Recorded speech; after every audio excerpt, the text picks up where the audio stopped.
Pentru noi, în primul rând pentru Universitatea Ovidius, că începând de astăzi, domnul Adam Mihnic este cel mai proaspăt doctor honoris causa al Universității. Este o mare onoare, spuneam și astăzi în discurs, pentru că primul doctor honoris causa pe care l-a primit domnul Mihnic a fost în 1984, când dânsul se afla în închisoare. Suntem foarte bucuroși că astăzi nu mai este în acest caz, este în libertate, iar cei care am oferit asta și ne-a făcut această onoare am fost noi.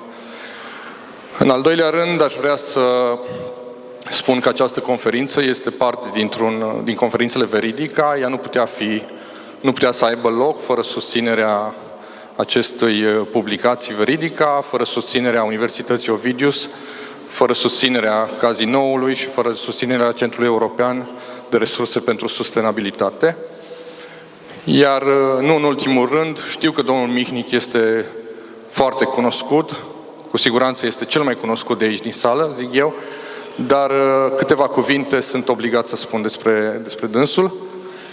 Domnul Adam Mihnic este un fost dizident anticomunist, a fost arestat prima dată când era student în anii 60, a fost arestat din nou în timpul anilor 80, a militat constant pentru libertate și adevăr, este de fapt ceea ce a devenit un adevărat brand. Când spui Adam Mihnic, spui libertate și adevăr. Cred că modelul pe care dânsul l-a impus va rămâne mult timp ca un model de discuție, cum să se facă trecerea de la dictatură spre libertate, de cum să tratăm memoria dictaturilor și regimurilor totalitare. Aș mai sublinia un singur lucru, vă fac o mărturisire în sensul în care editorii de la Veridica m-au rugat să scriu un text despre domnul Mihnic în zilele acestea și atunci instantaneu mi-am amintit despre o prefață scrisă de Mario Vargas Llosa, în care el spunea că sunt cărți pe care atunci când le citim, simțim nevoia, sau el așa a simțit nevoia, să întâlnească autorul, să pună mâna pe el, să vadă că este real și să-i mulțumească că există. Și bineînțeles că atunci când am citit această prefață, tot timpul m-am gândit oare care este autorul pe care eu aș vrea să-l întâlnesc, să-i spun mulțumesc, să-i spun, uite, eu nu credeam că ești real totuși. Și așa cred că Adam Mihnic, nu doar pentru mine, cred că pentru mulți dintre noi, atunci când l-am citit sau recitit, mie personal mi s-a părut o himeră. Adică m-am gândit, oare Adam Mihnic este o persoană sau este un set de principii pe care noi am vrea să le îndeplinim, cumva un om ideal, există undeva o descriere cu acest om și noi ne tot întrebăm dacă el chiar există în carne și oase. Dacă există în carne și oase, măcar să-l întâlnim și noi.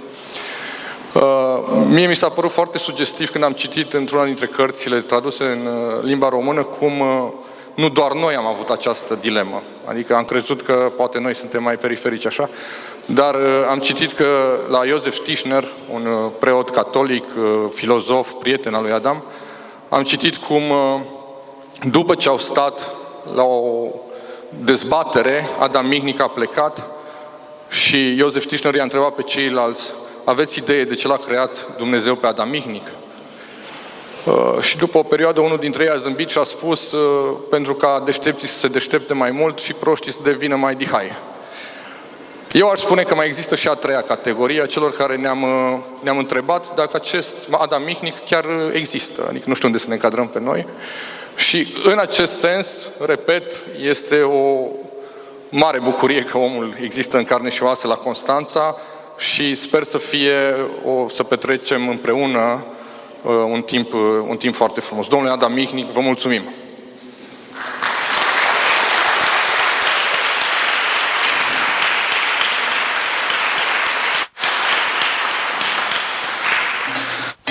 Și acum, pentru că de astăzi domnul Mihnic este și colegul nostru, este parte din Universitatea Ovidius, i-am spus de pe drum că îmi permit să-i pun întrebări câte vreau și în ce mod vreau, pentru că este parte din facultatea din care eu fac parte.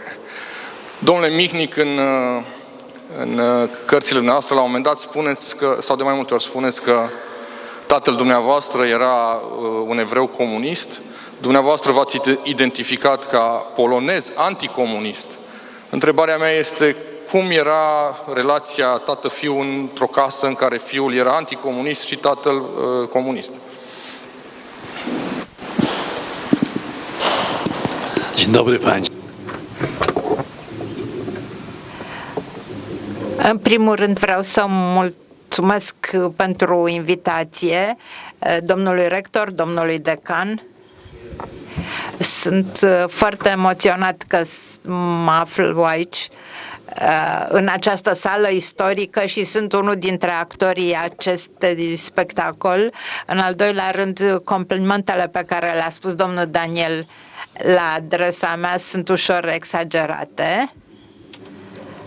Eu fac parte dintre oamenii care întotdeauna preferă să muncească. Dumneavoastră ați întrebat despre relația cu tatăl meu. Vreau să precizez aici, tatăl meu a provenit dintr-o familie evreiască.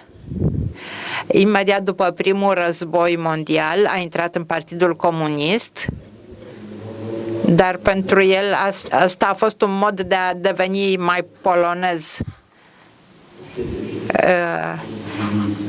S-a stabilit într-un cartier polonez și până la sfârșitul vieții a ales să fie polonez.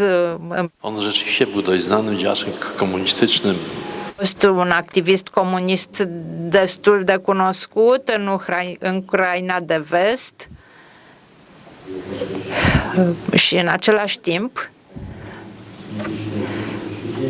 urmărea cu atenție tot ce se întâmpla și atunci când a fost un proces foarte celebru referitor la comuniști, a început să citească procesele verbale de la ce se întâmpla la Moscova și a început să se îndepărteze de comunism și de la acel moment nu s-a mai identificat nici cu comunismul și nici cu ideologia în versiunea lui Stalin, dar nici nu a găsit o soluție cum să se încadreze în noua realitate comunistă de după război, deci era într-un fel de emigrare. Era redactor într-o editură și făcea redactare pentru pentru operele lui Marx, dar în același timp ura cu sinceritate dictatura. Deci tot ceea ce am auzit eu acasă din copilărie erau obiecțiile, nemulțumirea profundă referitoare la dictatură. Atunci când eu eram încă copil, în timpul lui Stalin, erau comitete de bloc în cartierul în care locuiam și se făceau pe vremea lui Stalin ședințe care durau multe ore și tatăl meu, în timp ce se vorbea despre Stalin, citea niște romane polițiște englezești și lumea era indignată că nu se duce să-l plângă pe Stalin. Deci, în acest sens, între noi nu existau conflicte. Conflictele erau la alt nivel, pentru că tatăl meu considera că această dictatură o să dureze sute de ani, că niciodată nu va cădea dictatura rusească. Tatăl meu vedea cât de odios este acest lucru, dar nu vedea niciun fel de scenariu pozitiv și considera că eu sunt naiv implicându-mă în activități de opoziție. Și al doilea factor era că el spunea despre sine că este marxist în sensul de comunist, dar pentru el cel mai bun comunist din lume era Ronald Reagan. Deci el era foarte antisovietic. Și mie nu-mi plăcea de Reagan, dar în general problema între mine și tatăl meu era că tatăl meu nu credea în proiectele de reformare. Până în anul 1968, când s-a terminat cu iluziile mele, când în Polonia a avut loc o puternică campanie antievreiască și după aceea a fost lovitura împotriva Ceoslovaciei, care a fost așa, mi-a pus capac. Trebuie să vă spun că atunci, pentru un scurt timp, mi-a plăcut de Nicolae Ceaușescu, care a criticat intervenția în Cehoslovacia și mi s-a părut că ăsta este un alt proiect. După aia am constatat că de fapt avea dreptate colegul meu român, Vladimir Tismaneanu, care a definit politica lui Ceaușescu ca fiind un stalinism anti-Moscova. Și asta a schimbat nu numai felul în care îl vedeam pe Ceaușescu, ci a schimbat înțelegerea mea a ce poate să devină naționalismul în practica guvernelor procomuniste. Sper că am răspuns la întrebarea lui Daniel. Știm că ați fost un tânăr problemă de la început. Adică, și acum o să vă întreb de unde... Pentru că atunci când în 1983, fiind în arest pentru a doua oară, șeful poliției, ministrul de interne, v-a oferit să emigrați. Și dumneavoastră i-ați scris la un moment dat, probabil că voi ați fi emigrat, ați fi fost pe rivieră acum, dar asta este diferența dintre noi. Voi sunteți porci, noi nu. Și voiam să vă întreb, nu v-ați gândit că poate puteți fi ucis, că puteți fi, era totuși un stat totalitar, era legea marțială?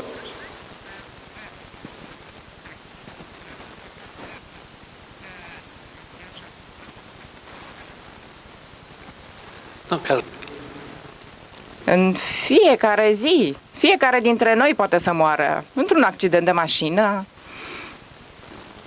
sau poate să se intoxice cu ciuperci. Totul e posibil. Eu atunci eram conștient, bineînțeles, de faptul că aș putea avea probleme, dar în același timp aveam sentimentul că se desfășoară un joc, că puterea comunistă vrea să distrugă rezistența solidarității, iar eu eram în conducerea care era sub presiune și dar la care toată Polonia se uita. Și atunci am văzut că unii dintre colegii noștri au început să aibă îndoieli și am vrut să scriu ceva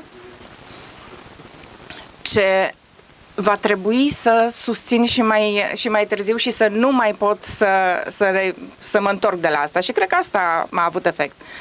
Dar, într-adevăr, a fost și o motivare morală. Eu nu puteam să fiu de acord, să accept ca cei din securitatea noastră poloneză să decidă pentru mine unde să trăiesc, ce să fac. Nu puteam să accept că ei îmi propun ceva ce eu aș fi numit încălcarea unui anumit cod etic al mișcării în care eu mă implicasem. Noi nu puteam, n-aveam voie să facem asta. Oamenii se uitau la noi și nu puteam să renunțăm. Pentru că creștinii numesc asta acel exemplu, dar nu poți tu, la care lumea se uită ca la un model, să cedezi în fața puterii și unei alte ideologii. Ar fi contravenit firii mele. Deci nu aveam cum. Nici nu mi-am imaginat că aș putea să fac asta. Niciodată nu am acceptat ideea că soarta mi-ar fi permis să fiu rănit dacă eu n-am făcut nimic rău. Eu așteptam să mi se întâmple lucruri rele dacă aș fi făcut lucruri pe care n-aveam voie să le fac. Dar eu mă simțeam curat din punct de vedere moral. Nu am scris scrisoarea aceea către șeful securității noastre rugându-l să-mi ofere ceva. Nu. Eu i-am scris că refuz ceea ce mi-au propus. Și îmi propuneau să-mi trădez prietenii, să-mi trădez ideile. Și trebuie să vă spun că în viață am regretat lucruri, dar nu am regretat niciodată că m-am comportat așa riscant, deși în limitele bunului simț, dar într-adevăr am riscat atunci. Dacă se va prăbuși comunismul, simțeați când ați construit solidaritatea, când ați intrat a doua oară la închisoare, credeați că e un regim care se va sfârși, să zicem, la finalul deceniului al IX-lea? No więc takim momentem Un asemenea moment de cumpănă komunistycznej był strajk despre dictatura comunistă a fost greva de la șantierul naval din anul 1980 la șantierul naval din Gdańsk. A fost un moment când toată această doctrină a proletariatului se prăbușea sub ochii noștri. Proletariatul a refuzat să asculte de dictatura împotriva proletariatului și pentru mine a fost clar că din punct de vedere moral, de la acel moment cade comunismul. Că comunismul nu se menținea în baza vreunei ideologii, ci pe baza faptului că susținea poliția. Dar faptul că eu o să supraviețuiesc căderii Uniunii Sovietice era în afara imaginației mele. Nici nu-mi dădeam seama că voi trăi până când se va termina puterea comunistă. Eram conștient că sistemul ăsta trebuie să se schimbe, dar faptul că o să fiu martor, că o să avem în Polonia o viață fără cenzură, cu alegeri libere, fără granițe, că o să plece armata sovietică, nici măcar nu speram să visez la așa ceva. În acest sens, răspund cu nu la întrebarea lui Daniel. Nu credeam asta, dar credeam că ceea ce fac eu are sens, că construim zona aceea de libertate, construim instituții, la început fragmentare ale societății civile. Am făcut Comitetul pentru Apărarea Muncitorilor,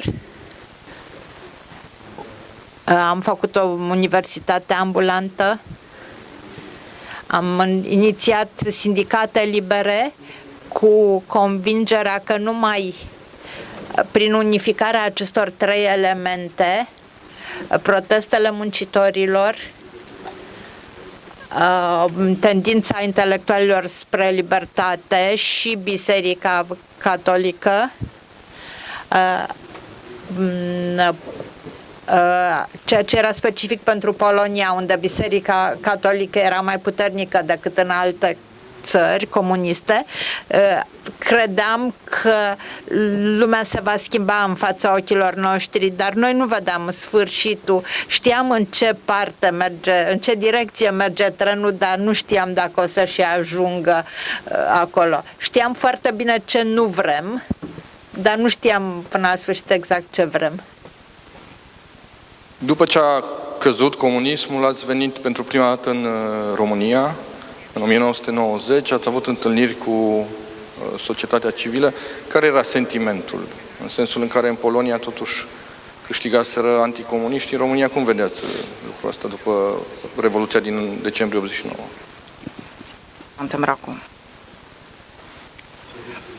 În primul rând, trebuie să spunem că noi în Polonia știam foarte puține despre România. În acest bloc comunist, care era un mare lagăr, despre baraca ungară și poloneză se spunea că sunt barăcile vesele, în schimb despre cea românească se spunea că este baraca românească se spunea că e cea mai tristă. Mai tristă poate era doar Albania. Deci tot ce auzeam despre România în Polonia era de groază. Ne îngrozeam de ce auzeam. Încă din septembrie, noi am publicat în Polonia, aveam atunci guvern de opoziție a lui Mazowiecki, am publicat apelul lui Nicolae Ceaușescu, care îi cerea lui Gorbaciov, da? Lui Gorbaciov îi cerea și generalilor noștri și celor din Germania de Est ca împreună să intervină în Polonia, să aibă loc o intervenție armată din inițiativa lui Ceaușescu. Același Ceaușescu care se împotrivise intervenției din Cehoslovacia în 68, da? Acum cerea intervenție în Polonia. Deci eu atunci am venit cumva fără să știu foarte bine unde mă duc. Aveam anumite informații despre România, citeam ce se scria în mass media din vest, reușisem să aflu atunci, să-l cunosc pe Mircea Dinescu, pe Andrei Pleșu și am înțeles că sunt oameni care gândesc la fel ca noi în Polonia. Și aveam convingerea că mergem cumva pe aceleași căi din punct de vedere intelectual, dar în același timp am văzut Bucureștiul, un oraș distrus de Ceaușescu. În același timp, după ce am mai venit, am văzut cum a renăscut România. Atunci, în București, erau niște priveliști foarte triste. Ulterior, am văzut renașterea, nu doar pe străzi și nu doar în discuțiile cu oamenii, ci în cărțile pe care le citeam, urmărind filme românești. Am avut sentimentul că România și-a revenit. Și aveam sentimentul că această cale a României este mult mai complicată decât calea poloneză, pentru că teroarea regimului comunist din România a fost mult mai mare, mult mai brutală decât ce am avut noi în Polonia. Am vorbit astăzi cu un jurnalist român care m-a întrebat dacă eu, ca prizonier politic, eram conștient de diferența dintre închisorile românești și cele poloneze și am răspuns că eu atunci mulțumeam zilnic lui Dumnezeu că sunt prizonier într-o închisoare a lui Jaruzelski și nu în închisorile lui Ceaușescu. Cred că mulțumea zilnic că nu are un astfel de dizident.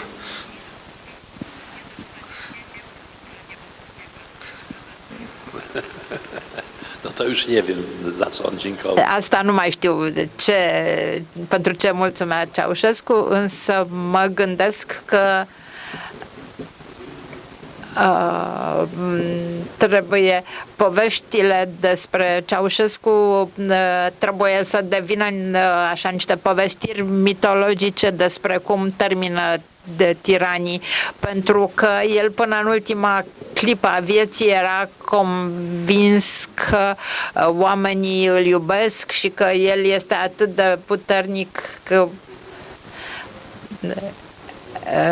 poate să liniștească oamenii ca și cum ar omorâ niște țânțari. Trebuie să vă spun că niciodată n-am fost entuziast al execuțiilor și al linșajelor, dar la momentul acela, în situația care era atunci, în situația în care se afla România, execuția lui Ceaușescu a fost singura ieșire. Ceaușescu, într-un fel, și-a făurit soarta și sfârșitul și după aceea După aceea am avut un sentiment profund că am intrat pe un drum bun. Bineînțeles că drumul acesta o să aibă capcane și ocolișuri și obstacole și acestea într-adevăr au apărut. Cele mai periculoase au fost pentru Rusia, pentru că dacă după 89 comunismul și-a arătat colții în piața Tiananmen, la Pekin, și drumul chinezesc, pe drumul chinezesc a vrut să meargă și Honecker și pe drumul chinezesc l-a urmat Ceaușescu. Deci să-ți păstrezi puterea prin masacru sângeros. Atunci trebuie să vă spun că în Rusia a fost altfel. Atunci Rusia a intrat pe un drum care nouă ni s-a părut atunci a fi un drum bun, greu, complicat. Rusia a avut niște probleme enorme. Eu mi-aduc aminte că în epoca de glasnost și perestroica am fost la televiziunea din Petersburg, unde un ziarist mi-a spus: uite-te, Adam, au fost vremuri când eu la televiziunea asta nu puteam să spun nici măcar o propoziție critică despre autoritățile din Rusia, dar fiica mea putea să se ducă liniștită fără pază la școală. Astăzi pot să critic în fiecare zi președintele Rusiei, dar fiica mea, ca să meargă la școală, trebuie să aibă bodyguard, că mi-e teamă că în orice moment cineva poate să o răpească. Asta a fost o libertate șchioapă care era pe vremea lui Yeltsin, când problema era că oligarhii puteau să fie miniștri, puteau să decidă pe cine să aleagă ministru, dar pe vremea lui Putin miniștrii decid cine poate să fie oligarh. Ăsta este așa zisa piață liberă din Rusia. Drumurile postcomuniste au fost diferite. În fiecare dintre țările noastre drumurile erau capcane și aceste capcane păreau riscante, dificile. Luăm cazul Ungariei. Ungaria părea destul de liberală. Kadar era mai bun decât Ceaușescu. Dar în momentul de față, România este o țară democrată. Evident, este o democrație imperfectă, dar nu există nicăieri democrații perfecte. În schimb, Ungaria nu mai este o țară democrată. Drumul pe care l-a ales Orban este un drum de la democrație la totalitarism. A preschimbat instituția totalitarismului într-un mare sat global. Acesta este ceea ce m-am gândit eu, ce gândesc eu despre întrebarea lui Daniel. Perioada postcomunistă și la provocările ei, mărturisesc că m-a uimit una dintre declarațiile noastre într-un interviu mai vechi, în care ați spus că Ion Iliescu a salvat România în 1990 pentru că nu a transformat-o în Iugoslavie, nu a salvat-o pentru că nu a lăsat să se transforme într-o Iugoslavie. Și acum întrebarea mea este: a salvat-o de cine? Pentru că Ion Iliescu provenea din regimul comunist care a apelat la naționalismul etnic ca formă de excludere a celorlalți. Iar dacă a salvat-o, cred că, nu știu, întrebarea este: a salvat-o de sine însuși, a salvat-o de poporul român? Riscul să devină o Iugoslavie, România era cel mai tare, nu provenea din regimul la care și Ion Iliescu, din care făcuse parte și făcea, mă rog, după 90. Oczywiście tak, no, oczywiście tak. Însă problema consta în aceea că politicienii din tabăra comunistă aveau diverse căi pe care puteau merge. În China au fost cei care spuneau că trebuie distrus cu ajutorul tancurilor distruse protestele din piața Tiananmen, și erau alții care spuneau că trebuie discutat cu ei. Acolo au câștigat cei care voiau tunuri. Da? Nici în Polonia nu au fost toate părerile la fel. Jaruzelski a trebuit să îi șantajeze pe cei din conducerea Partidului Comunist ca să fie de acord să negocieze cu Solidarność, cu Solidaritatea. Pentru că ei spuneau, păi cum, timp de 9-10 ani i-am urmărit pe oamenii ăștia, i-am închis, i-am băgat în închisori și acum trebuie să ne așezăm la masă și să discutăm cu ei? Cum se poate asta? A existat un conflict profund și răspunsul nu a fost cunoscut din timp. Honecker și-a dorit soluția chinezească. Forța. Și au existat în conducerea Partidului Comunist German care l-au înlăturat pe Honecker din funcția de prim secretar, au ales pe altcineva și au decis să dărâme zidul Berlinului. Da? Erau ca niște nisipuri mișcătoare peste tot. Nici noi în Polonia nu știam cum se vor derula lucrurile. De aceea eram foarte grijuli. Acum revenind la Iliescu, în Partidul Comunist erau diverse tendințe.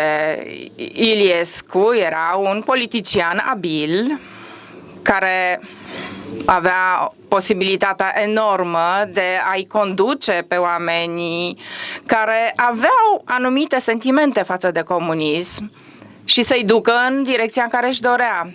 Și eu mă întrebam, Iliescu o să conducă Partidul Comunist în direcția lui Milosevic, deci ca lider al Partidului Comunist se va transforma într-un naționalist, sau Iliescu va alege calea regăsirii sau găsirii unei limbi comune cu toți românii și cu noua realitate, cu Uniunea Europeană și așa mai departe. Bineînțeles, eu sunt conștient de faptul că este o figură ambivalentă în istoria României, însă, dacă ar fi să-l aleg Milosevic sau Iliescu, eu îl aleg hotărât pe Iliescu. Nu doar pentru că a fost un om foarte inteligent, cu orizonturi culturale largi, dar el, într-adevăr, nu a condus la o coaliție între postcomuniști și naționaliști.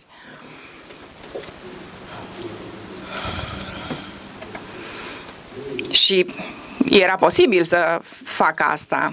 Deci, privind din acest punct de vedere, în Polonia am avut de asemenea niște separări, niște grupe diferite și faptul că transformarea din Polonia a ales o direcție pozitivă este nu numai meritul lui Wałęsa sau lui Mazowiecki, ci și al lui Jaruzelski sau lui Kwaśniewski, care, provenind din tabăra comunistă, poate Kwaśniewski mai puțin, dar totuși a fost ministru într-un guvern comunist.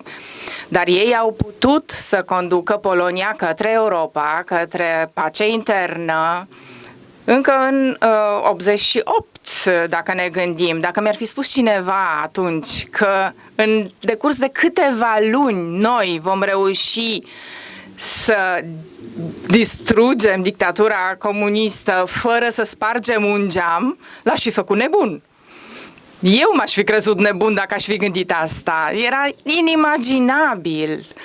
După legea marțială în Polonia, dacă ne uităm la câți oameni își doreau răzbunare, și dintr-o dată ajungi în situația în care poți să te așezi la masă și după modelul spaniol, pentru că noi am mers pe calea spaniolă către libertate, da? Noi acest model l-am ales. pentru că acolo a fost război civil, dar care am decis se încheie.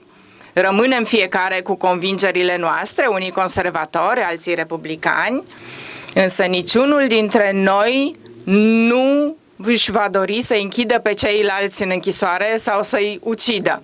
Bineînțeles că acolo era regele în Spania care a făcut posibil această operațiune, dar Spania a avut norocul că avea regele, Polonia a avut norocul că l-a avut pe Jaruzelski, care a decretat legea marțială.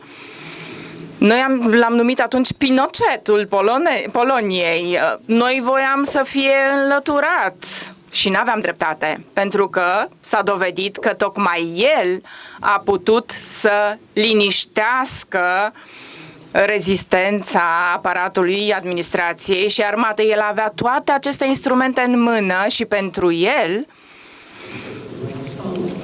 era deschisă calea lui Ceaușescu, dar nu a ales-o.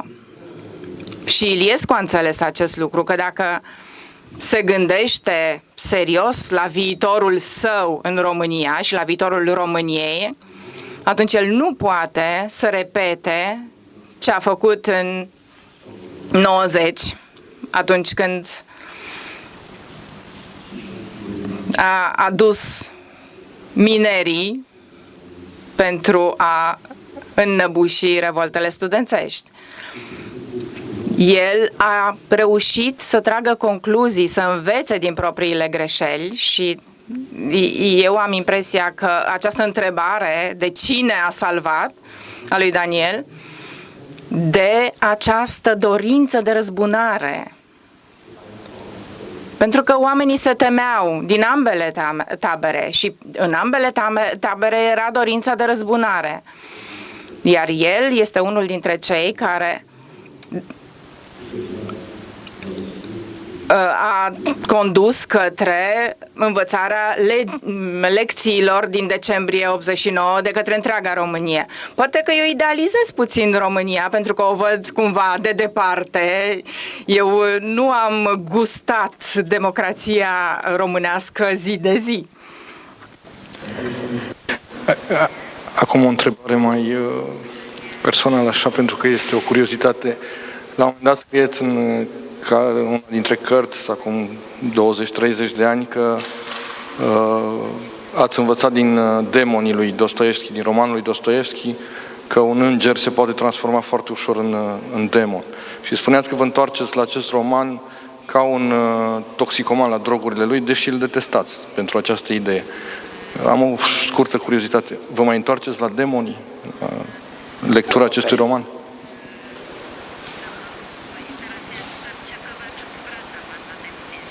No tak, no, do Celskiego trzeba wracać. No. Dostoevski trebuie să te întorci. Desigur, dacă vă uitați la Viktor Orban, Orban a fost democrat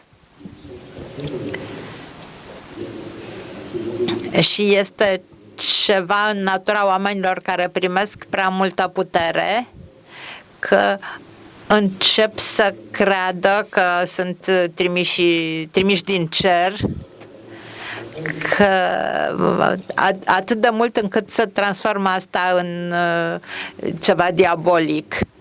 Omul nu este nici înger, nici vită, dar dacă își imaginează că este înger, devine vită.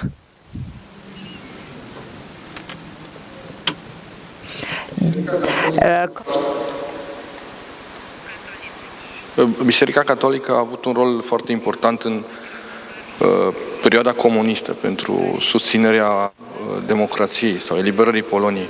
Cum vedeți astăzi rolul Bisericii Catolice în Polonia?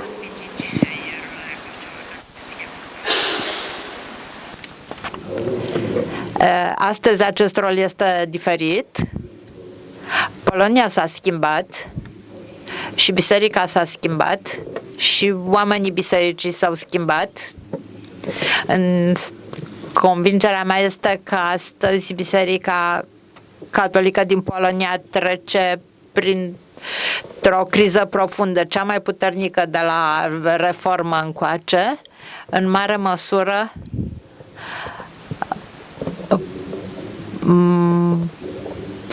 Poziția bisericii este de a sprijini dreapta într-un mod foarte neechivoc, îngrijorător. Asistăm la o instrumentalizare a religiei. Evident, nu este ceva specific creștinismului și am văzut instrumentalizarea religiei și la islam. Vedem în fiecare zi asta în Iran.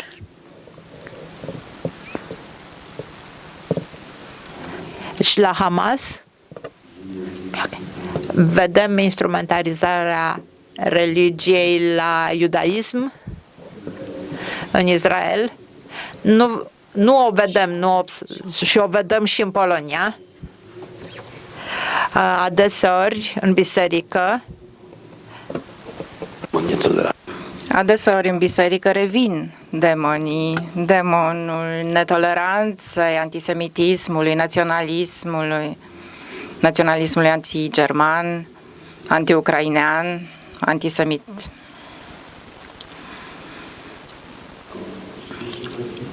Bineînțeles că și în biserică sunt împărțiți. Eu repet, tot timpul spun că la noi în Biserica Catolică găsim tot ce este mai bun și tot ce este mai rău în Polonia. Avem acolo oameni minunați, capelani, da, catolici, și avem și oameni cu care aș prefera să nu mă întâlnesc pe o străduță lăturalnică. Avem printre preoți oameni care sprijină fascismul sau mișcările fasciste.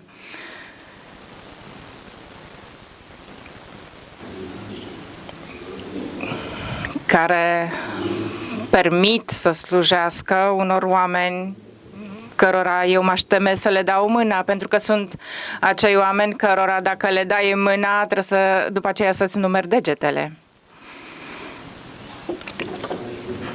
Așadar, Biserica Catolică, vă spun, sunt acolo oameni minunați. Daniel l-a amintit pe Părintele Tischner, un preot minunat, foarte înțelept, foarte deschis, însă astăzi nu el are câștig de cauză în catolicismul nostru. Eu sunt unul dintre cei care subliniază efectele pozitive ale lui Ioan Pavel al II-lea și care îl apără, bineînțeles, ca orice om. Nici el nu a fost întotdeauna perfect, dar în principiu el le-a propus polonezilor trezirea către libertate și niciodată nu a fost de partea naționalismului exagerat. Dar după moartea papei, Biserica Catolică din Polonia s-a schimbat, a început să vorbească în mod diferit. S-au întors niște motive, niște teme care după război nu au mai existat. Deci văd acest viitor al Bisericii Catolice din Polonia sub un mare semn de întrebare, pentru că întotdeauna a existat această dorință de a face politică în biserică, de netoleranță, care nu corespunde Evangheliilor, pentru că ei ca oameni pot să facă diverse alegeri politice, dar nu vor scrie o nouă Evanghelie. Și asta este speranța catolicilor care doresc să trăiască în armonie cu Evanghelia și în armonie cu democrația.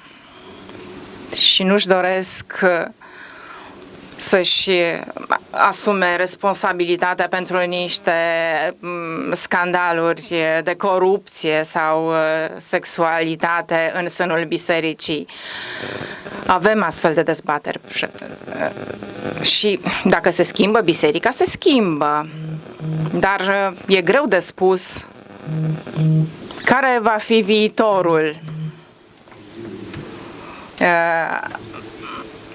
Oamenii întorc spatele bisericii, mulți dintre ei, dar asta nu înseamnă că întorc spatele religiei sau Evangheliei.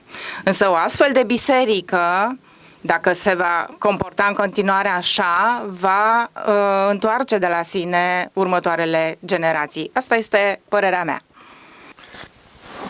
Aș reveni puțin la România și Polonia, în sensul în care am remarcat astăzi în discursul nostru că ați spus că românii au apărat prin vot orientarea pro-europeană și democrația în România, dar aș spune eu, tot prin vot, milioane de români au dat girul unor partide naționaliste, unor candidați care lăudau Rusia. Unul dintre ei chiar a fost interzis să candideze, fiind acuzat de de susținere din partea Rusiei. A fost un discurs de reabilitare a comunismului, a valorilor comunismului și naționalismului în România, prin care s-au câștigat milioane de voturi. Întrebarea mea este, există în Polonia un astfel de risc să apară un candidat care să fie acuzat că este susținut de Rusia și să câștige milioane de voturi?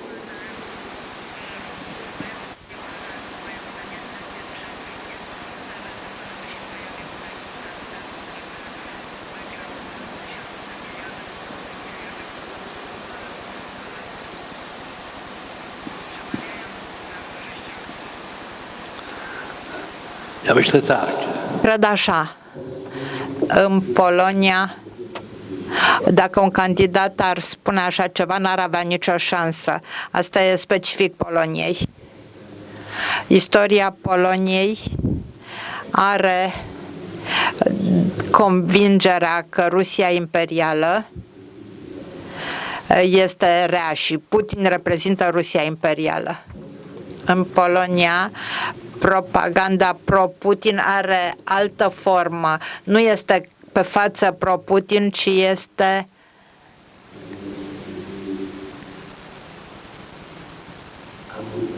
anti-Ucraina. Nimeni nu o să spună eu sunt de partea lui Putin, dar oamenii de tipul acesta o să spună că ucrainenii sunt fasciști, că în al doilea război mondial au ucis polonezi, că este un regim nazist, banderist, că deci toate mantrele spuse de Putin și propagate pe banii lui Putin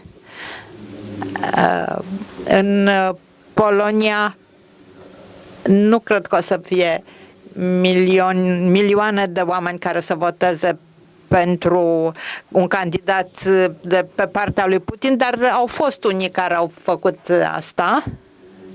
În România a câștigat candidatul din partea democrației. În Polonia, candidatul de pe partea democrației a pierdut, la o diferență foarte mică, dar a pierdut.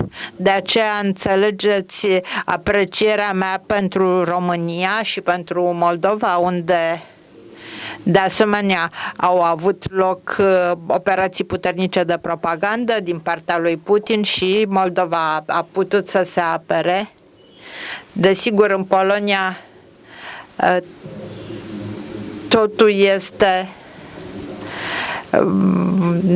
bine acum, dar faptul că milioane de oameni au votat un om care era de partea lui Donald Trump și în același timp care spune își schimbă discursul din clipă în clipă. Odată spune că trebuie să-l apărăm Ucraina, după aia spune că nu trebuie să apărăm Ucraina. Se revine la ideologia banderistă. Dacă dumneavoastră știți ce este ideologia pro-bandera, eu nu știu și nici Navrotski probabil că nu știe, dar este un element al campaniei împotriva Ucrainei. Deci, evident că eu îmi dau seama că totul este foarte riscant și în România și în Polonia, și Statele Unite sunt foarte împărțite în interior și nu știm cum se va termina acest lucru. Acum și România și Moldova au câștigat războiul pentru libertate și mă bucur, dar o să fie și sunt și momente când trebuie să fiu îngrijorat.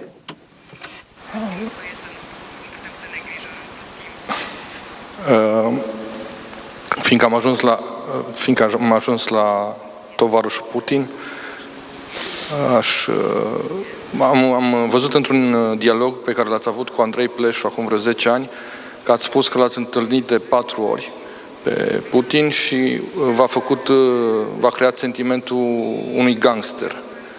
Acum știm că gangsterii lovesc când simt adversarul slab. De ce credeți că a lovit Vladimir Putin în 2022, în februarie, când a atacat Ucraina?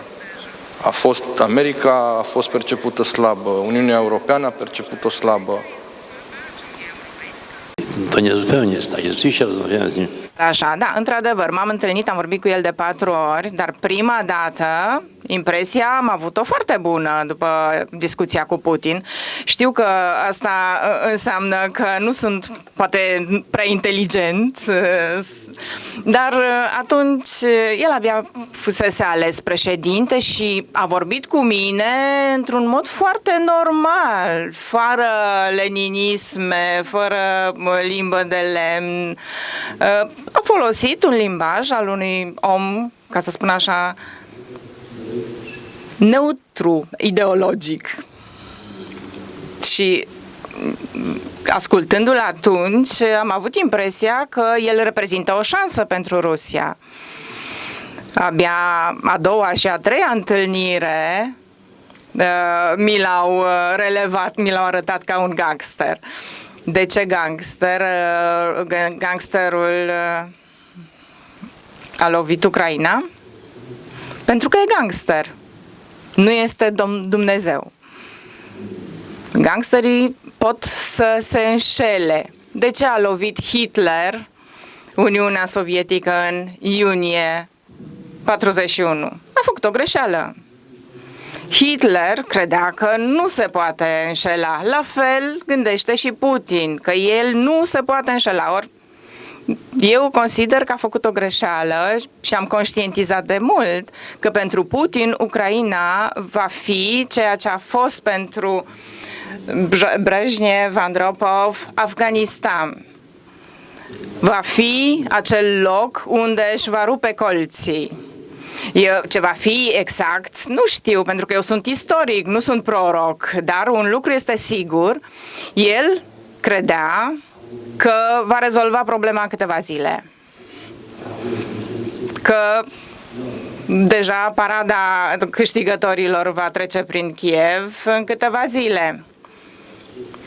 Ori a angajat Rusia într-un război sângeros pentru câțiva ani, al cărui final nu îl vedem, el nu mai poate să renunțe la asta. Deci, practic, și-a semnat condamnarea și va sfârși rău ceea ce îi doresc din toată inima.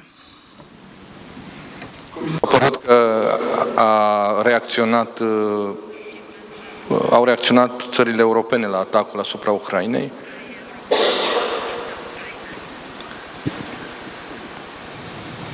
Lepiej niż się spodziewałem. Myślę, że Putin miał przekonanie, że Ukraina już zasnęła, przepraszam, że Europa zasnęła już na zawsze. Tymczasem, paradoksalnie, ta agresja uświadomiła Europa. A făcut Europa să fie conștientă că se găsește într-un alt loc, că are de ce să se teamă în primul rând și în al doilea rând Trump, care este o nenorocire pentru Europa și Europa a înțeles că nu poate să stea să aștepte mila lui Trump, că trebuie să aibă forțe proprii și economice și politice și militare. Eu sunt prin natură, prin temperament un pacifist și totdeauna am fost. Dar nu Europa a declarat război Rusiei, ci Rusia a declarat război Ucrainei. Și dacă Ucraina n-ar fi oprit Rusia asta, nu știu unde ar fi ajuns, precis în Moldova, probabil și în țările baltice și în alte țări din afara NATO. Au primit un semnal că totul este permis. Deci, uneori, Dumnezeu este drept și celor care nebunesc le ia mintea și, după părerea mea, Putin și-a pierdut mințile. Stat NATO în viitor?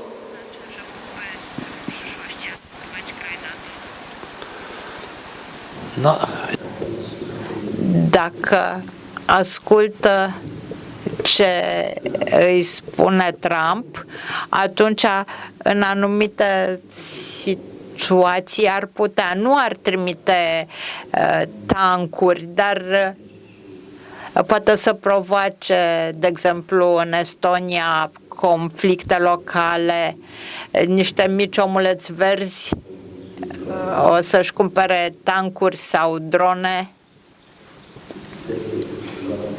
o să-și cumpere de la magazinul de jucării. Putem să ne imaginăm că așa ceva face parte din mentalitatea și din politica Rusiei. Cu ce a început Putin politica agresivă? El mai întâi a distrus securitatea cetățenilor în Rusia, a distrus mediile din Rusia, universitățile din Rusia și când a terminat cu Rusia s-a dus mai departe. Și mulți oameni din Occident se gândeau că sunt probleme locale ale Rusiei, să nu ne băgăm în asta. Trebuie să vă spun că și eu am făcut parte dintre oamenii care au gândit așa multă vreme, până la Georgia, când mi-am dat seama că avem de-a face cu un gangster, cu un bandit care își organizează în jurul lui un bloc de țări din fostele țări sovietice, dar asta nu este sfârșitul. Vrea să ia Gruzia, Armenia, Kazahstanul. O să fie mai greu că sunt mai aproape de China. Ceea ce este cert este, în primul rând, că și-a pierdut mintea. În al doilea rând, a căzut în capcana propriei obsesii. El nu are puterea lui Stalin să se retragă, să dea înapoi, să iasă din propriile greșeli, așa cum a făcut Stalin.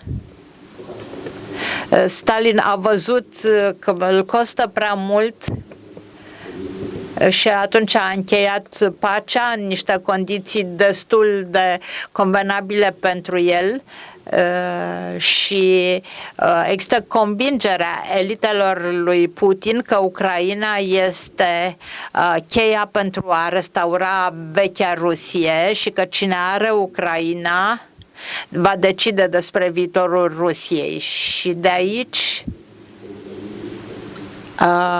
există alt interes, altă abordare pentru Ucraina decât, de exemplu, pentru Lituania. Wyczuwał. Dar bineînțeles că bine a simțit că există o criză în Europa. De aceea el nu recunoaște existența Uniunii Europene, el vrea să discute separat cu Franța, cu Germania, cu Luxemburgul, cu ungurii, separat, pentru că Europa integrată este o forță. Și asta este forța noastră și șansa noastră și a României și a Poloniei. Forța noastră este că suntem membri ai Uniunii Europene și suntem în NATO. Și ar fi o lipsă de responsabilitate dacă noi nu am valorificat această șansă. Asta este diferența dintre Europa de astăzi și Europa din 39, când nu exista această uniune, când nu exista această integrare, această consolidare. Și garanțiile britanice și franceze n-au dat prea mult atunci. Așadar, această filozofie a appeasement-ului, da, de a îi mai da câte ceva lui Putin, nu e o filozofie bună. Trebuie să îi spunem hotărât nu. Appeasement-ul nu conduce nicăieri. Da, l-ați menționat de câteva ori pe Donald Trump în aceste două răspunsuri referitoare la Vladimir Putin și la Rusia. Cum vedeți America de astăzi? Mai este acea America pe care să se bazeze Europa? Donald Trump este american sau să ne așteptăm, sau poate fi doar un personaj și odată ce nu va mai fi el președinte să revenim la acea America care este un scut al Europei?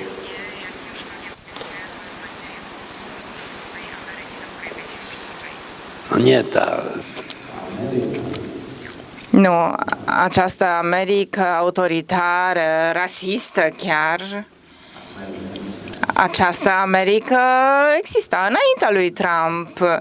Trump doar i-a oferit o nouă dimensiune, dar nu era vorba de toată America. America Ku Klux Klanului, spre exemplu, era o parte a Americii, nu toată.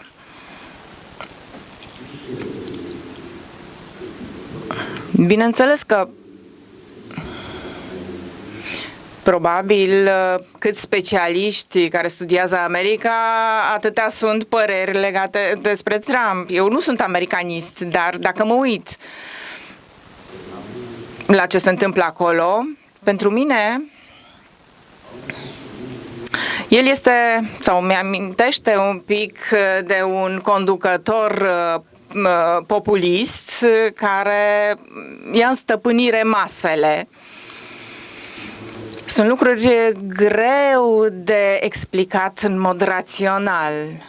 Când îl ascult, ce trâncăne, că vrea să facă din Canada un nou stat american, că Groenlanda vrea să o ocupe, vrea să o cumpere, că el trebuie să primească premiul Nobel pentru pace și dacă nu îl primește înseamnă că a fost o decizie politică. Se pare că a pierdut totuși. Dintr-un anumit punct de vedere, este un personaj foarte neserios. În același timp însă, americanii l-au votat. Are anumite argumente și americanii au avut argumentele lor. Probabil că psihanaliza ar trebui să se ocupe de acest subiect și să analizeze comportamentul acelei părți a americanilor care l-au votat pe un tip care are biografia lui, care are acele conflicte cu justiția. Toate aceste lucruri ar fi trebuit să-l scoată din cursă, ori el a câștigat. Da? Nu se mai uită la legi, trimite armata la Chicago, ceva inimaginabil. Cum se va termina? Nu știu, bineînțeles. Dar ne liniștește ceea ce se întâmplă acolo. În primul rând, pentru că o majoritate a americanilor a decis să încredințeze cea mai înaltă funcție în stat unui astfel de om și celor din jurul lui, și în al doilea rând, e o chestiune foarte problematică este dacă el chiar poate să facă ceea ce spune, adică să scoată Statele Unite din NATO, spre exemplu. Asta ar însemna sfârșitul arhitecturii lumii pe care o cunoaștem până în prezent, cu care ne-am obișnuit. E adevărat că atunci când a câștigat el alegerile, am spus la întâlnirea de redacție că efectele pot să fie ca și efectele câștigării de către Hitler în Germania. Nu pentru că Trump vrea să înceapă un război, pentru că el nu vrea, dar vrea să întoarcă lumea cu sus în jos, așa cum a întors-o Hitler. Și eu înțeleg, bineînțeles, îi înțeleg pe politicienii europeni care trebuie să ia puțin relanium, calmante și să se abțină și să facă frumos în fața lui Trump, pentru că el altfel nu-i ascultă.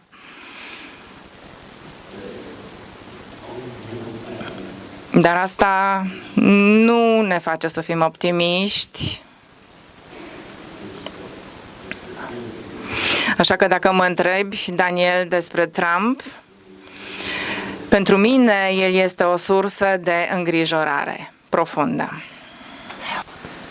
Da, deși în cărțile noastre am văzut că recomandați să fim optimiști, că pesimiștilor li se întâmplă prea des să aibă dreptate și că optimiștii sunt cei care ar avea idei care merită trăite, că surpriza asta de a avea dreptate este mult mai interesantă decât, adică să ți se întâmple ceva la care lumea nu se așteaptă.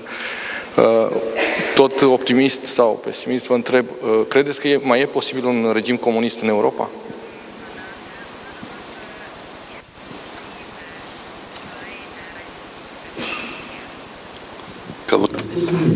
Comunist. Un alt regim comunist nu. Comunismul ca și proiect a pierdut, dar ceea ce va apărea ca un melanj între Mussolini cu șovinism, religie, autoritarism, un nou tip de cocktail Molotov e posibil, dar comunismul nu. Deci, de aici optimismul meu. Evident, ceea ce Daniel deja a citat, într-adevăr, pesimiștii au, din păcate, prea des dreptate, dar ca să poți să schimbi lumea, trebuie să crezi că poți să faci ceva. Bineînțeles că nu putem să reparăm tot pământul, dar putem să-l facem mai puțin ofensiv. Și câteodată de la o carte, de la un film, de la un spectacol, de la o poezie, pot să înceapă. Eu știu ce a însemnat pentru inteligenția poloneză când au citit poezia lui Czesław Miłosz, Zniewolony umysł, deci gândirea înlănțuită. Eu știu de ce Rinocerii lui Eugen Ionesco în Polonia comunistă de la un anumit moment a fost interzisă de cenzură. Știu ce rol a jucat în Uniunea Sovietică, au jucat cântecele lui Okudjava și lui Vysotski. Nu există un moment când să nu poți să faci ceva bun. Și pentru că totdeauna poți să faci ceva bun, eu sunt optimist. V-am spus că biografia mea nu-mi permite să fiu pesimist. Am văzut deja momente când se părea că nu mai există nicio șansă. În 1978 am văzut cu ochii mei, dar după aceea ne-am dat seama că putem să trecem prin asta și că merită să ne păstrăm valorile, să ne ținem de valorile noastre. De aceea repet că trebuie că Europa și Polonia și România trebuie să aibă să-și respecte proverbele. Există proverbul zicala că românul e capabil, poate să facă ceva. În Polonia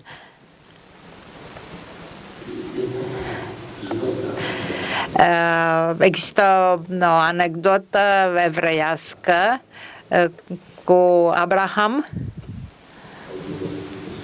care se ducea la sinagogă în fiecare sâmbătă și se ruga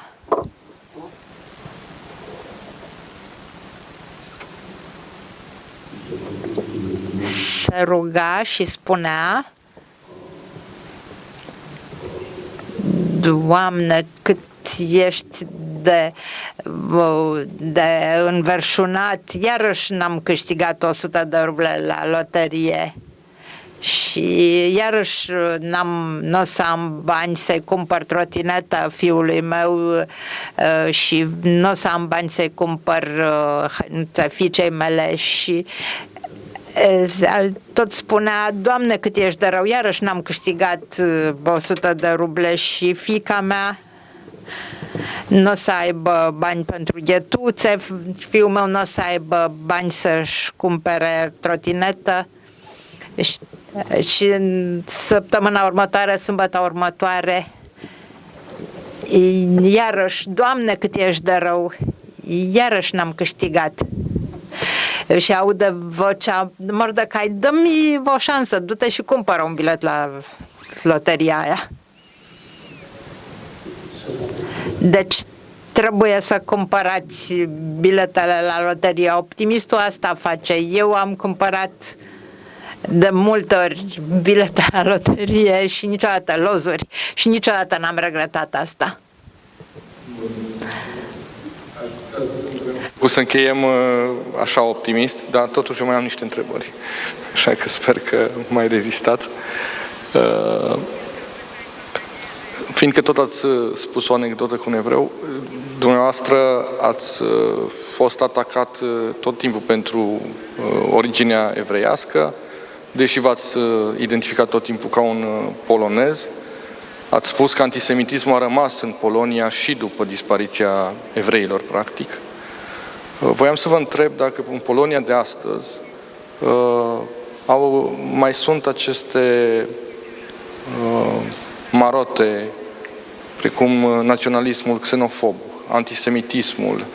Polonia a evoluat foarte mult economic, noi ne uităm cu admirație la ea, dar în același timp în Polonia am văzut și de câte ori se discută despre Holocaust și dumneavoastră ați avut, sigur, un articol acum vreo 20 de ani, eram student, când l-am citit, o opinie foarte critică la adresa unor istorici care negau implicarea polonezilor în Holocaust.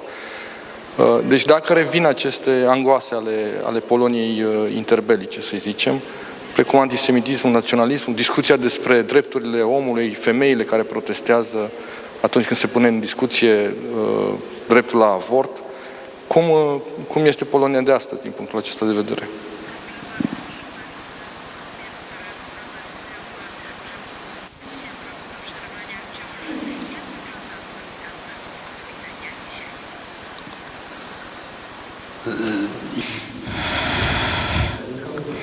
Depinde pe cine întrebați. Dacă îi întrebați pe cei care l-au votat pe Navrotski, or să vă răspundă într-un fel, altfel decât eu v-aș răspunde. Eu cred așa.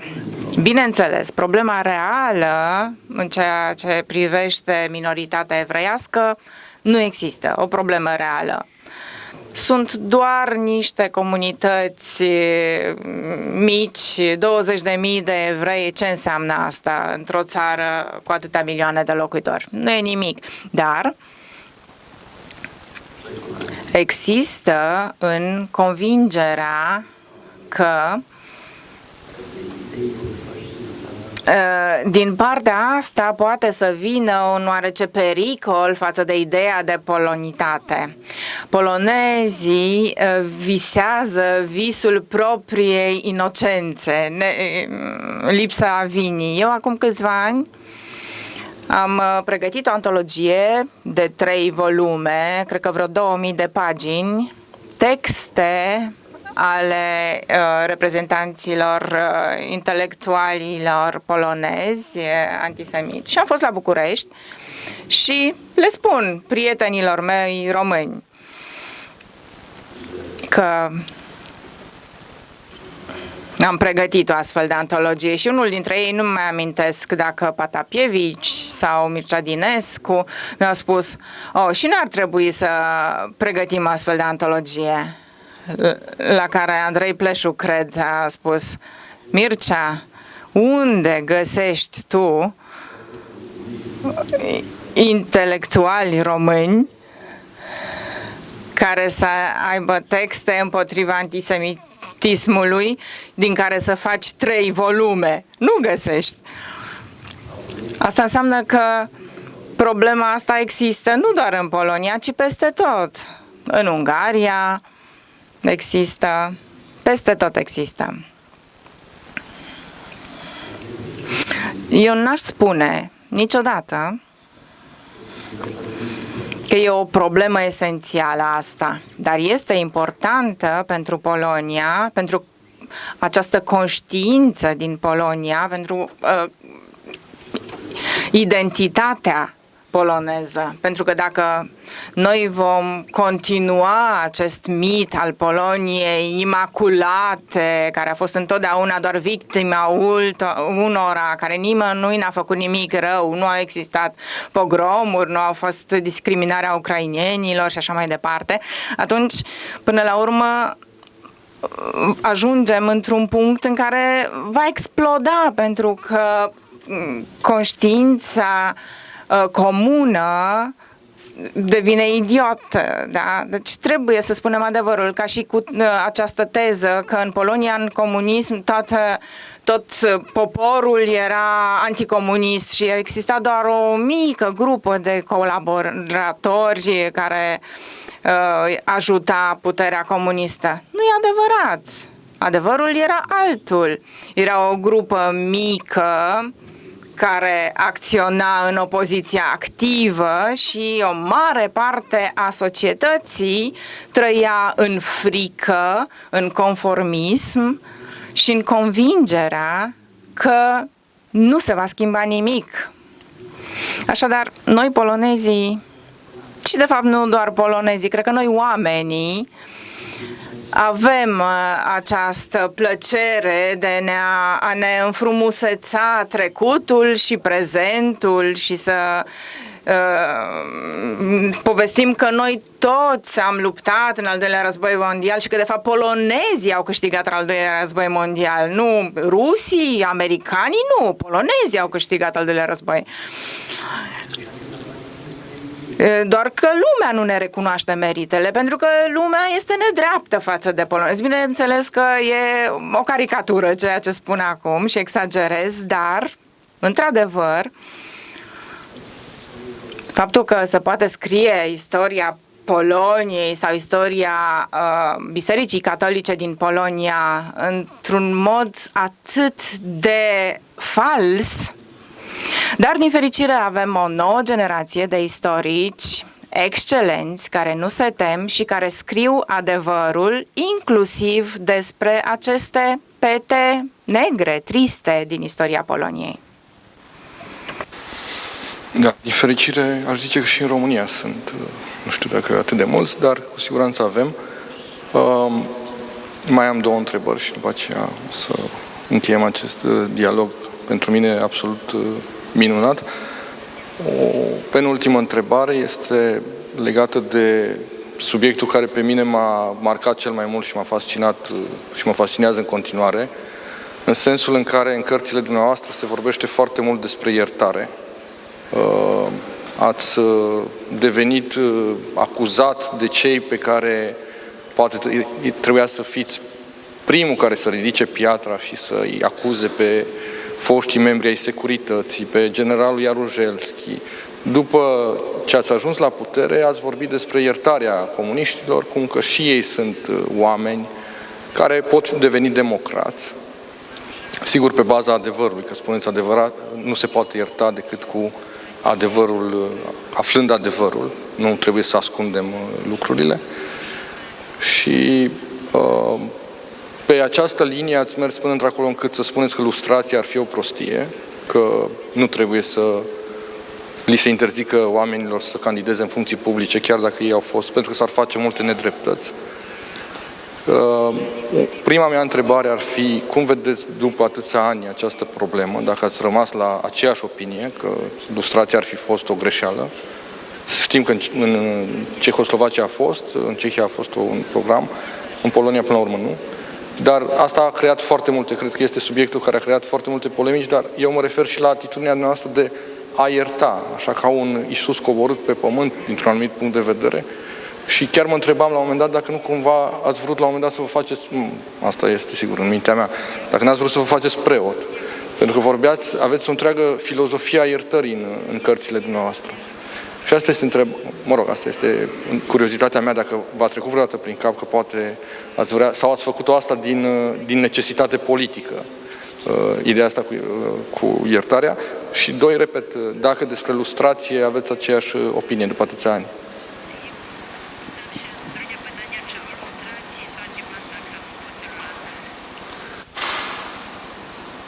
No wie pan,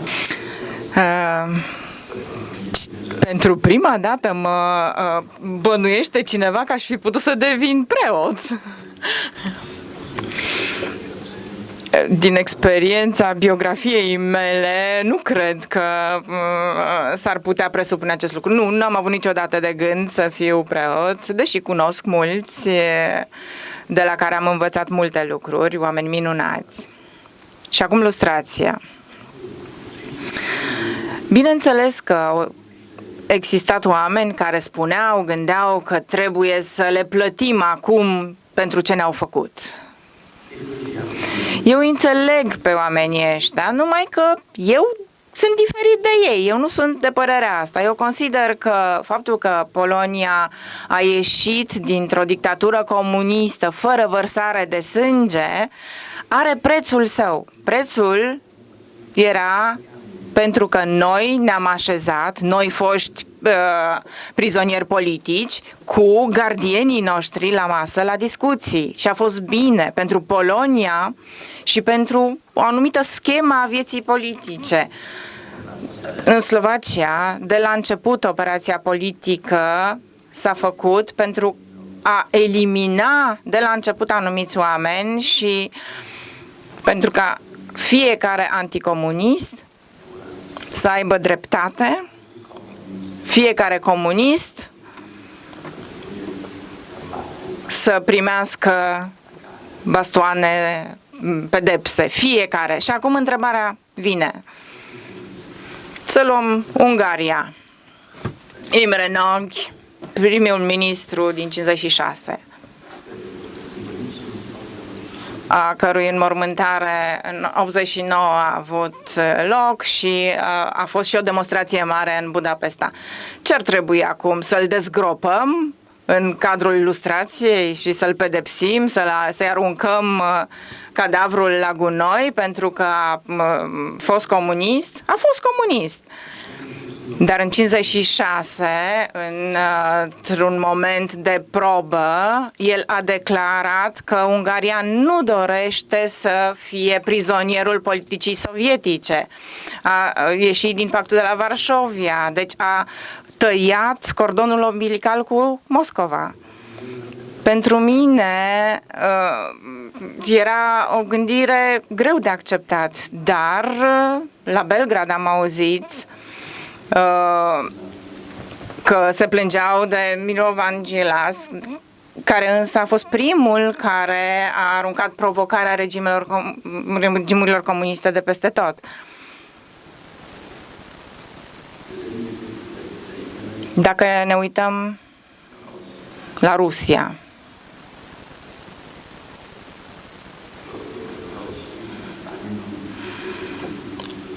înainte de Putin, în Rusia a fost Gorbaciov.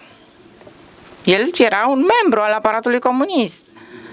Cu siguranță în viața lui a avut multe momente cu care nu se putea lăuda, dar unul de valoare, un moment a fost că i-a oferit libertate Rusiei, o libertate pe care nu o cunoscuse din 1917 și acum ce ar trebui să facem? În cadrul ilustrației să eliminăm meritele lui Yeltsin, care a blocat puciul. S-a urcat pe un blindat și a spus că este o lovitură anticonstituțională. Eroul Rusiei. Și el a făcut greșeli și s-a înșelat. Dar să le eliminăm? Da, să faci bine nu e o datorie.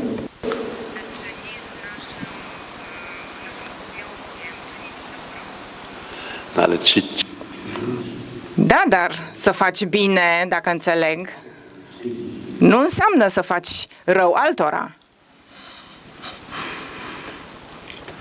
De acord. To pytanie jest. După părerea mea, lustrația ar fi însemnat să facem rău unor oameni, altor oameni. Mi-amintesc acele discuții, certuri pe tema lustrației. Și acolo cel mai tare țipau cei care înainte de alegeri fuseseră membri ai partidului și eu n-am mai rezistat atunci și am zis: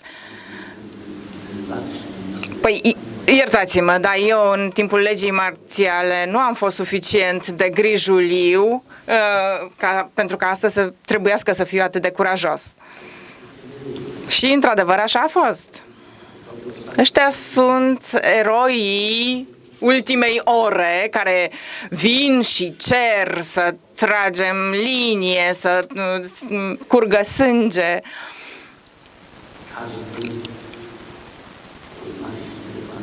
Oricine cunoaște istoria Franței și a Revoluției franceze știe cum se termină un astfel de moralism extrem în politică. Știm cum a fost cu Robespierre și cu teroarea iacobinilor. Există o carte a lui Bronisław Backi despre asta, pe care vă recomand, Cum să ieși din teroare. Este tocmai o poveste despre termidor. Română tradusă cu titlul Crimele Revoluției franceze. A to wspaniała książka. Dar e o carte minunată, fantastică. De ce? Pentru că Bacca a trăit teroarea comunistă, era în Partidul Comunist, a participat la minciuni și a înțeles foarte bine cum trebuie citite semnele istoriei. Eu, bineînțeles că am avut această gândire morală, cum asta, trăim în cea mai catolică țară din Europa și ce să le spunem oamenilor este că cerem răzbunare într-o țară atât de catolică? Iertați-mă, nu sună bine. De altfel, este interesant că Ioan Paul al II-lea nu a vorbit niciodată despre răzbunare. El spunea că toți au învins atunci. Bineînțeles că se poate spune că el era idealist atunci, dar eu prefer acest idealism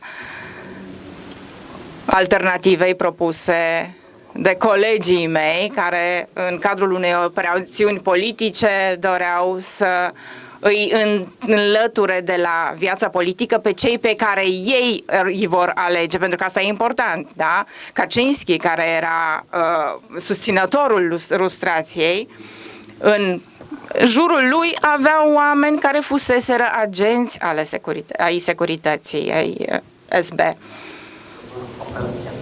Deci era practic o operațiune politică.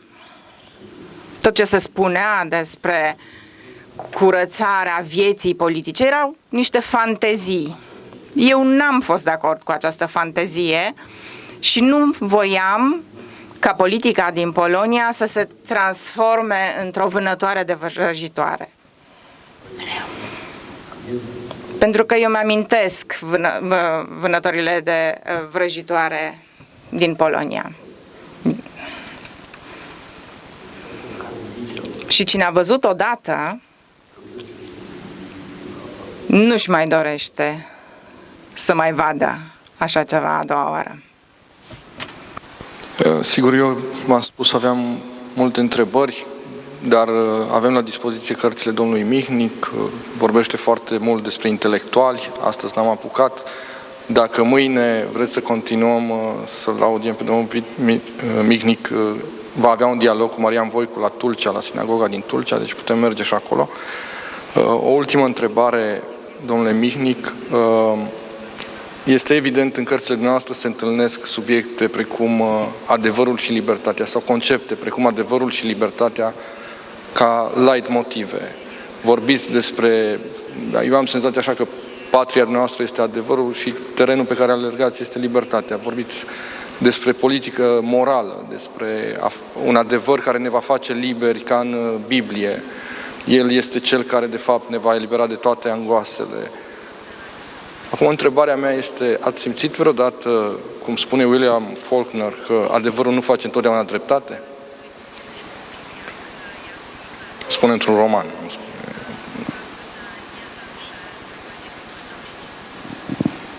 To jest prawda. Prawda. Este adevărat, adevărul nu duce întotdeauna la libertate, dar libertatea întotdeauna permite să ai adevăr. Adevărul îmi face întotdeauna dreptate.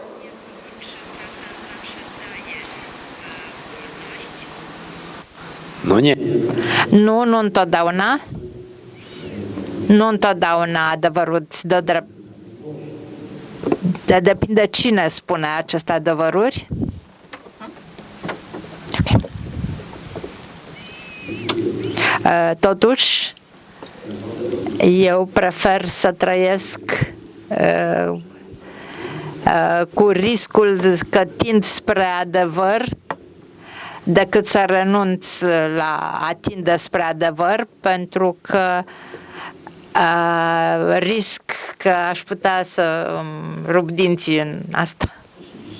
Bineînțeles, ceea ce spun este un model, pentru că eu pot să-mi imaginez o situație că în Polonia se întâmplă o transformare și este un scandal înainte de alegeri și mă sună cineva și îmi spune, uite, este un scandal, niște persoane au fost, li s-a dovedit că au fost corupte, și aș fi ultimul ipocrit dacă aș spune că nu voi spune punctul de vedere. Eu pot să mă abțin câteva zile, dar nu pentru întotdeauna.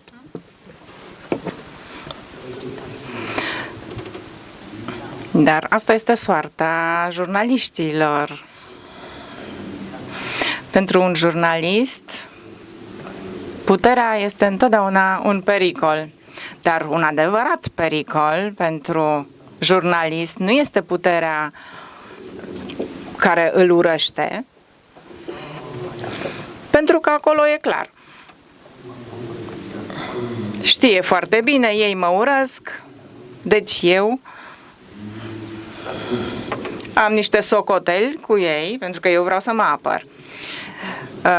periculos pentru jurnalist este să trăiască cu o putere care îl place și pe care el o place, pentru că acea putere are reprezentanți care pot să-l sune și să-i spună: Adam, mai bine nu scrie despre asta acum, că nu e bine, da? Și ca să fii bun jurnalist, trebuie să știi cum să dansezi cu astfel de putere pe care o placi, care este și care pe tine te place. Więc mi się to często... Mie mi se întâmplă deseori asta și trăiască libertatea jurnaliștilor, pentru că este o condiție esențială pentru a salva democrația din Polonia și din România. Mie nu-mi rămâne decât să vă mulțumesc. Consider că este un moment absolut istoric cumva în această sală pe care au renovat-o cândva deținuții politic, aici unde s-au găsit bilete îngropate în pereți, să avem în mijlocul nostru un deținut politic căruia cu siguranță îi datorăm libertatea noastră, sau oamenilor ca dânsul le datorăm foarte mult, noi cei care am trăit atât de mult, mai ales în libertate. Pentru toate acestea, domnule Mihnic, vă mulțumim. V-aș da sigur un ultimul cuvânt, dacă vreți.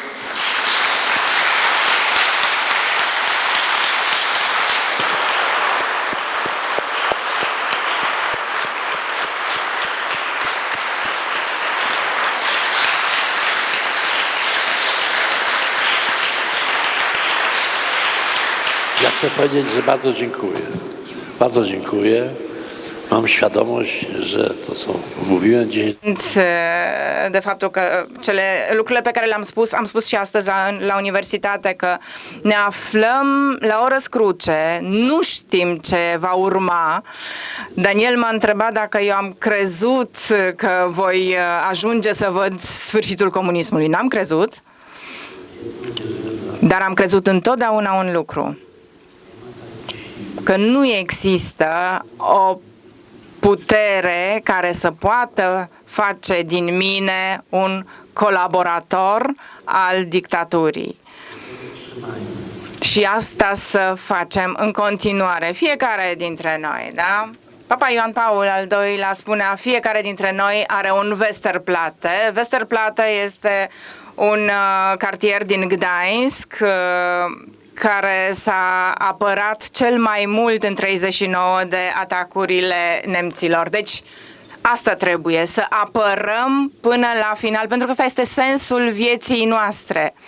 Așa spunea Ioan Paul al II-lea. Fiecare dintre noi trebuie să aibă propriul Westerplatte.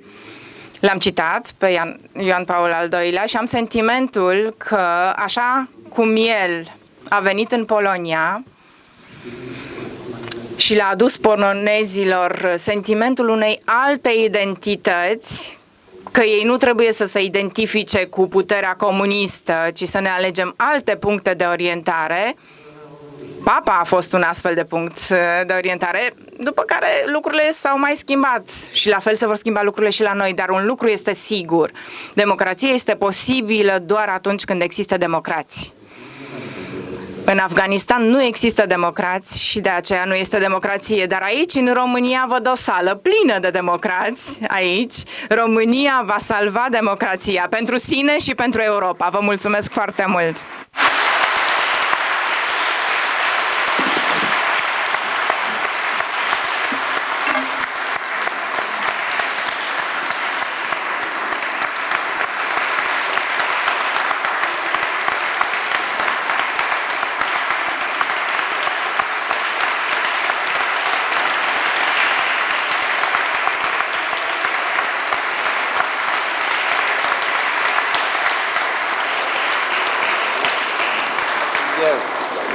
Спасибо.